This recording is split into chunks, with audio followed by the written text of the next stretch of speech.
നെടുമ്പാശ്ശേരി വിമാനത്താവളം വഴിയുള്ള അവയവക്കടത്തിൽ ഇരയായ മലയാളിയും പ്രധാന വാർത്തയാണ് പുറത്തുവരുന്നത്. പ്രതി സംബിത്തിനെ 20 പേരെ അവയവക്കടത്തിനായി ഇറാനിലേക്ക് കൊണ്ടുപോയതായാണ് വിവരം. ബാക്കി 19 പേരും ഉത്തരേന്ത്യൻ സ്വദേശികളാണെന്നും സംബിത്തിന്റെ മൊഴി പുറത്തു വന്നിട്ടുണ്ട്. കൂടുതൽ ആളുകൾ ഇരകളായിട്ടുണ്ടോ എന്നും സംശയമുണ്ട്. വിവരങ്ങളുമായി സുധീഷ് ഗോപാൽ. സുധീഷ്, ഇന്നലെ ഇയാൾ പിടിയിലായപ്പോൾ മുതൽ വലിയ ദുരൂഹതകൾ ഉണ്ടായിരുന്നു. ഇപ്പോൾ ഏറ്റവും അവസാനം പാലക്കാട് സ്വദേശിയാണെന്നാണ് മനസ്സിലാക്കാൻ സാധിക്കുക. ഒരു മലയാളിയും ഇയാളുടെ കെണിയിൽ കുടുങ്ങി വിദേശത്തേക്ക് പോയിട്ടുണ്ടല്ലേ? എന്താണ് സംബന്ധിച്ച വിവരങ്ങൾ പോലീസ് നൽകുന്നത്?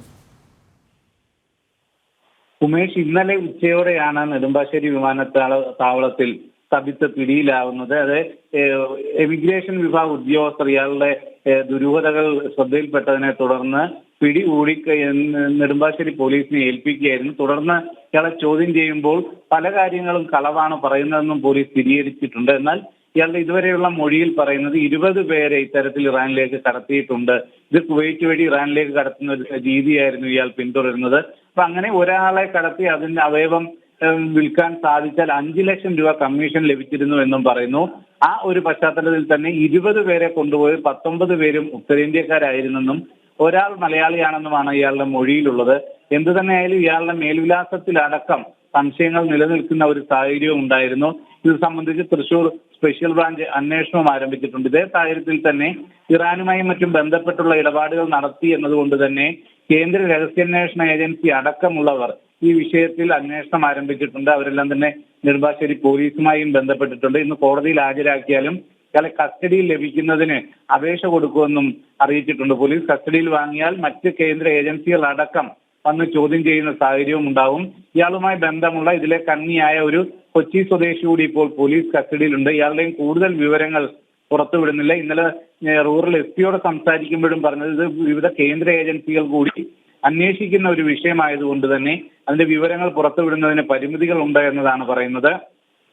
എന്തുതന്നെയായാലും ഏറെ ദുരൂഹതകൾ നിറഞ്ഞതാണ് ഇയാളുടെ ഇടപാടുകൾ. 2019 മുതൽ തന്നെ നെടുമ്പാശ്ശേരി വഴി ഇയാൾ അവയവക്കടത്ത് നടത്തിയിട്ടുണ്ട് എന്നതാണ്. ഇയാളുടെ കെണിയിൽപ്പെട്ട മലയാളിയെ സംബന്ധിച്ച് കൂടുതൽ എന്തെങ്കിലും വിവരങ്ങൾ ലഭ്യമായിട്ടുണ്ടോ? ആരാണ്, എന്താണ്? പാലക്കാട് സ്വദേശിയാണെന്ന് ചില വാർത്തകളൊക്കെ പുറത്തു വരുന്നത് സംബന്ധിച്ച് സ്ഥിരീകരണം ഉണ്ടായിട്ടുണ്ടോ? മറ്റെന്തെങ്കിലും വിവരങ്ങൾ കൂടി പോലീസ് നൽകാൻ തയ്യാറാവുന്നുണ്ടോ?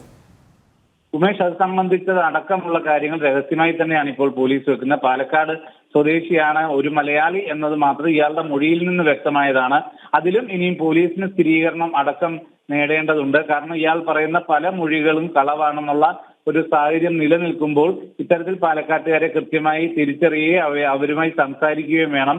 അവരെയും ചോദ്യം ചെയ്യലിന് ഹാജരാക്കുമെന്നാണ് അറിയിച്ചിട്ടുള്ളത്. അവരുടെ ആരോഗ്യനില കൂടി പരിഗണിച്ചായിരിക്കും. ഇപ്പൊ അടുത്തിടെയാണോ ഇത് 19 മുതൽ തുടർന്നതാണ്. അത്തരത്തിലാണ് ഏതാണ്ട് 5 വർഷം കൊണ്ടാണ് 20 പേരെ ഇത്തരത്തിൽ വിദേശത്തേക്ക് കടത്തി അവയവ കച്ചവടം നടത്തിയിട്ടുള്ളത്.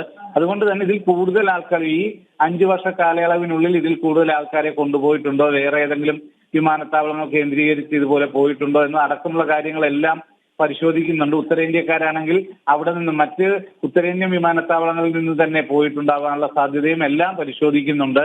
ഇത് കുവൈറ്റ് വഴിയാണ് ഏറ്റവും കൂടുതലായും പോയിട്ടുള്ളത് എന്ന് വ്യക്തമാവുന്നുണ്ട്. കുവൈറ്റിൽ നിന്നും ഇറാനിലേക്ക് എത്തുന്നത് സുരക്ഷിതമായി ഇവർക്ക് എത്താനുള്ള സാഹചര്യം ഒരുക്കി കൊടുക്കുന്നു. ഇതിൽ മറ്റാരുടെയൊക്കെ പങ്കുണ്ട് എന്നത് അടക്കമുള്ള കാര്യങ്ങളെല്ലാം അന്വേഷിച്ചു വരികയാണ്. അതുകൊണ്ട് തന്നെയാണ് അടിയന്തരമായി തന്നെ കസ്റ്റഡിയിൽ വാങ്ങി ചോദ്യം ചെയ്യുന്ന അടക്കമുള്ള നടപടികളിലേക്കും പോകും. സുധീഷ്, ഇയാളുടെ കെണിയിൽ ഈ ഇതര സംസ്ഥാന വിവിധ ഭാഷ തൊഴിലാളികളും പെട്ടിട്ടുണ്ടല്ലേ? അത്തരത്തിൽ തന്നെയാണ്. ഏറ്റവും കാശിന് ആവശ്യമുള്ളവരും ഇല്ലെങ്കിൽ ഇത്തരം വാഗ്ദാനങ്ങളിലും ഇയാളുടെ വാചക കസർത്തിലും പെട്ടുപോകുന്നവരെയാണ് ഇരകളാക്കിയിട്ടുള്ളത്. ആ രീതിയിൽ പ്രതിഫലം ആഗ്രഹിച്ചും മറ്റുമാണ് ആൾക്കാരെത്തുന്നത്. ഇയാൾക്ക് തന്നെ 5 ലക്ഷം രൂപ ഇതിന് കമ്മീഷൻ ലഭിക്കുമ്പോൾ അതിലും വലിയൊരു തുക അവർക്കും നൽകുന്ന രീതിയിൽ തന്നെയാണ്. എന്നാൽ അവരെ ഏതൊക്കെ രീതിയിൽ ചൂഷണം ചെയ്തിട്ടുണ്ട് എന്നതടക്കം ഈ ഇരയാക്കപ്പെട്ടവരുമായി കൂടി സംസാരിച്ചെങ്കിൽ മാത്രമേ ഇത്തരം കാര്യങ്ങൾ കൃത്യത വരൂ. അവർ അവിടെ ശസ്ത്രക്രിയ കഴിഞ്ഞ് മടങ്ങിയെത്തി അവർക്ക് അതുമായി ബന്ധപ്പെട്ട് ലഭിക്കേണ്ട ചികിത്സയും മറ്റും കിട്ടുന്നുണ്ടോ എന്നതടക്കമുള്ള കാര്യങ്ങളെല്ലാം പരിശോധിക്കേണ്ടതുണ്ട്. അതോടൊപ്പം തന്നെ ഇവരുടെ അറിവോടെ ഇപ്പോൾ ഒരു കരം എടുക്കുകയാണെങ്കിൽ മറ്റേതെങ്കിലും അവയവം കൂടി എടുത്തിട്ടുണ്ടോ എന്ന അടക്കമുള്ള കാര്യങ്ങളൊക്കെ ഇവരെ മറ്റ് വൈദ്യപരിശോധനയ്ക്ക് അടക്കം കൊണ്ടുപോയാൽ മാത്രമേ വ്യക്തമാവുകയുള്ളൂ. ആ കാര്യങ്ങളെല്ലാം തന്നെ പോലീസിന്റെ മുന്നിൽ ദുരൂഹത നിറഞ്ഞ ചോദ്യചിഹ്നങ്ങളായി നിൽക്കുകയാണ്. ഈ കാര്യങ്ങളിലെല്ലാം വ്യക്തത വരുത്തുന്നത്. ഒറ്റ കാര്യം കൂടി, പോലീസ് നൽകുന്ന വിവരങ്ങളുടെ അടിസ്ഥാനത്തിലാണെങ്കിൽ ഇതൊരു അന്താരാഷ്ട്ര മാഫിയ ഇടപാടാണ് എന്ന് പ്രാഥമികമായി മനസ്സിലാക്കാം അല്ലേ? ഉമേഷ്, അങ്ങനെ തന്നെയാണ്. ഇത് മറ്റു രാജ്യങ്ങളിലുള്ളവർക്ക് വേണ്ടി, മറ്റു രാജ്യത്ത് വെച്ച് നടക്കുന്ന ഒരു ശസ്ത്രക്രിയയ്ക്ക് വേണ്ടി കേരളത്തിൽ നിന്നും ഇല്ല ഇന്ത്യയിൽ നിന്നും ഒരു ഏജന്റ് എന്ന നിലയിൽ ഒരു മലയാളി ഇത്തരത്തിൽ ആൾക്കാരെ എത്തിക്കുന്നു. അതിന് ഇടനിലക്കാരായി ഇവർക്ക് ഇടയിൽ പ്രവർത്തിക്കുന്നത് പോലും വിദേശികൾ അടക്കമുള്ളവരുണ്ട്. അതുകൊണ്ട് തന്നെ ഇതൊരു അന്താരാഷ്ട്ര റാക്കറ്റാണ് എന്നത് തന്നെയാണ് വ്യക്തമാവുന്നത്. അതുകൊണ്ട് തന്നെ ഇതിന്റെ അന്വേഷണത്തിനും അത്തരം ഗൗരവവും അത്തരം രഹസ്യ സ്വഭാവവും എല്ലാം തന്നെയുണ്ട്. അതുകൊണ്ട് തന്നെയാണ് പോലത്തെ കേന്ദ്ര രഹസ്യാന്വേഷണ ഏജൻസി അടക്കം ഈ വിഷയം അന്വേഷിക്കുന്നത്. ഇതിൽ പ്രതിഫലമുണ്ട്, സാമ്പത്തിക ഇടപാടുകളുണ്ട്, അത് വിദേശവുമായി ബന്ധപ്പെട്ടതാണ്. അതുകൊണ്ട് തന്നെ രാജ്യസുരക്ഷയുടെ അടക്കം കാര്യങ്ങൾ ഇതുമായി ബന്ധപ്പെട്ടിരിക്കുന്നു എന്നത് തന്നെയാണ് നമുക്ക് പ്രാഥമികമായി തന്നെ പൂർണ്ണമായും വ്യക്തമാകുന്നത്. ഉമേഷ്, സുബീഷ്, ഈ കൊച്ചിയിൽ പിടിയിലായ ആള് കൊച്ചി സ്വദേശി ആണ്, മലയാളി തന്നെയാണല്ലേ ഇപ്പോൾ കസ്റ്റഡിയിലുള്ള ഒരാൾ? കസ്റ്റഡിയിലുള്ളതെന്നാണ് ഇപ്പോൾ നമുക്കറിയാൻ കഴിയുന്നത്.